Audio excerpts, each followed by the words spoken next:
বিরাট ঘটনা ঘটে গেছে এটা বলতে পারি। মূলত যে ভাইয়াটিকে সুদর্শন পুরুষের অ্যাওয়ার্ডটি দেওয়া হয়েছে, এটা কোনো কথা ইয়ার? ওনার হাতে অ্যাওয়ার্ড দেখে বিটিএস এর উপর আমার মায়া বেড়ে গেছে। But how it possible? দেখেন ভাই, 2022 সালে বিটিএস এর মেম্বার জাংকুক যখন one of the best handsome man হিসেবে নির্বাচিত হয়েছিল, তখন আমরা কতই না তাকে নিয়ে সমালোচনা করেছিলাম।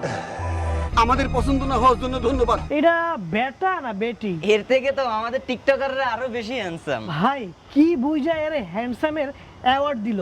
খোঁজ নাও, ঘটনা কি? এখন তো মনে হচ্ছে বিটিএস এর টিম মেম্বারদের দেওয়া বদদুয়ার জন্য আজকে আমাদের এই দিন দেখা লাগলো। দেখেন ভাই, এমনটা হতে পারে না যে আমরা আসল সুদর্শন কাকে বলে সেটাই আসলে বুঝি না। আমরা এতদিন যেরকম চিন্তা ভাবনা করছি ওরকমটা তো নাও হতে পারে, তাই না? আসল সুদর্শনের সংজ্ঞাটা অন্যরকম হতে পারে না? যেমন এই ভাইটাকে দেখেন, কত কিউট, একদম ক্লিয়ার